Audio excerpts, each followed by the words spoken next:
ವಿವಿಧ ಬೇಡಿಕೆಗಳನ್ನು ಈಡೇರಿಸುವಂತೆ ಪಟ್ಟಣ ಪಂಚಾಯಿತಿ ಸಿಬ್ಬಂದಿ ಹಾಗೂ ಪೌರ ಕಾರ್ಮಿಕರಿಂದ ಅನಿರ್ದಿಷ್ಟ ಧರಣಿ ಸತ್ಯಾಗ್ರಹ.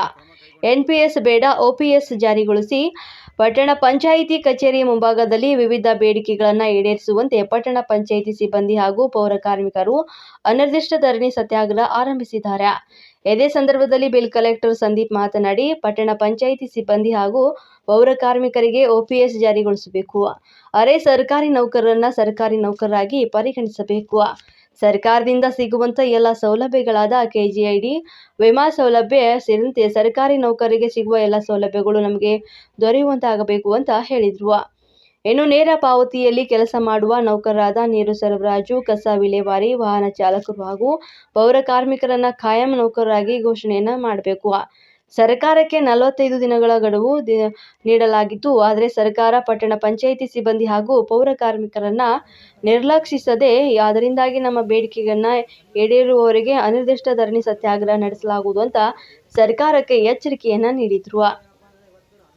ನಂತರ ನಾಯಕನಹಟ್ಟಿ ಪೌರ ಕಾರ್ಮಿಕರ ಸಂಘದ ನೂತನ ಅಧ್ಯಕ್ಷ ಎಸ್.ಎಂ. ಮಂಜುನಾಥ್ ಅವರು ಮಾತನಾಡಿ, ರಾಜ್ಯದಲ್ಲಿರುವ ಪಾಲಿಕೆ, ನಗರಸಭೆ, ಪುರಸಭೆ, ಪಟ್ಟಣ ಪಂಚಾಯಿತಿ ಸಿಬ್ಬಂದಿ ಹಾಗೂ ಪೌರ ಕಾರ್ಮಿಕರು ಮತ್ತು ನೀರು ಸರಬರಾಜು ಸೇರಿದಂತೆ ವಾಹನ ಚಾಲಕರಿಗೂ ಕೂಡ ಸರ್ಕಾರಿ ನೌಕರರಿಗೆ ಸಿಗುವ ಎಲ್ಲ ಸೌಲಭ್ಯಗಳನ್ನು ದೊರೆಯುವಂತಾಗಬೇಕು ಅಂತ ಹೇಳಿದ್ರು.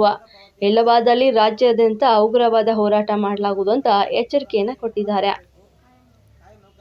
ಈ ಸಂದರ್ಭದಲ್ಲಿ ಪಟ್ಟಣ ಪಂಚಾಯಿತಿ ಸಿಬ್ಬಂದಿಗಳಾದ T. Tippeswamy, K V. Tippeshi, R. Sandeep, Nagarathnamma, Dayananda Swamy, Mangalagowramma, Madhu, Abhishek, T. Suresh, Thippamma Tippeswamy, N. Latha ಮತ್ತು Shivarudrappa, A K. Tippeswamy, Haralayya, Obayya, Borayya, S. Tippeswamy, S M. Manjunath, B. Tippeswamy, Hanumanthappa, Muniyappa, B. Rudrappa, Kashinath, Mailarappa, H S. Halappa, Rathnamma, Rudranna, Gundadayya, J B. Rathnamma ಇನ್ನು ಮುಂತಾದವರು ಈ ಒಂದು ಸಂದರ್ಭದಲ್ಲಿ ಭಾಗಿಯಾಗಿದ್ದರು. ದಿನಗಳಲ್ಲಿ ಕರ್ನಾಟಕ ರಾಜ್ಯ ಸರ್ಕಾರಿ ನೌಕರರಿಗೆ ಒಪಿಎಸ್ ಮತ್ತು ಆರೋಗ್ಯ ವಿಮಾ ಕಾರ್ಡು, ಇನ್ನೂ ಸಂಜೀವಿನಿ ಕಾರ್ಡು ಮತ್ತು ಇನ್ನೇನು ಅನೇಕ ಕಾರ್ಡುಗಳು, ಅನೇಕ ಸವಲತ್ತುಗಳನ್ನು ಕೊಡ್ತಾ ಇದ್ದಾರೆ. ಅವುಗಳ ಜೊತೆಗೆ ನಮಗೂ ಪಟ್ಟಣ ಪಂಚಾಯತಿ, ಮುನ್ಸಿಪಲ್, ನಗರಸಭೆ, ಪೌರ ಕಾರ್ಮಿಕರು ಮತ್ತು ನೌಕರರಿಗೂ ಕೊಡಲೇಬೇಕು.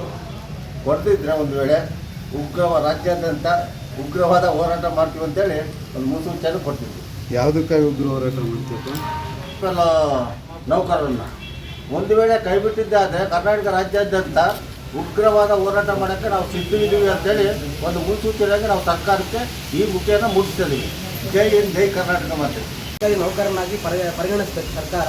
ಮತ್ತು ಕೆಜಿಐಡಿ ಮತ್ತು ಸರ್ಕಾರಿ ಸೌಲಭ್ಯಗಳು ಏನು ಬರುತ್ತೋ ಅದೆಲ್ಲನೂ ಕೊಡಬೇಕು.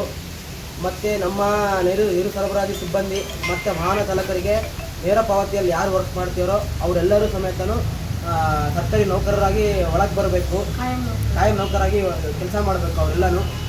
ಮತ್ತು ಇನ್ನೊಂದು ವಿಚಾರ ಏನಪ್ಪ ಅಂದರೆ, ನಮ್ಮ ಸಿಬ್ಬಂದಿಗಳಿಗೆ ಆರೋಗ್ಯ ವಿಮೆ ಎಲ್ಲ ಬರುತ್ತೆ. ಅದನ್ನು ಸರ್ಕಾರದಿಂದ ನಮಗೆ ಸರ್ಕಾರಿ ನೌಕರಿಗೆ ಏನು ಕೊಡ್ತೀರೋ ಅದನ್ನೆಲ್ಲ ನಮಗೆ ಕೊಡಬೇಕು ಅನ್ನೋ ಒಂದು ವಿಚಾರ. ಈ ವಿಚಾರ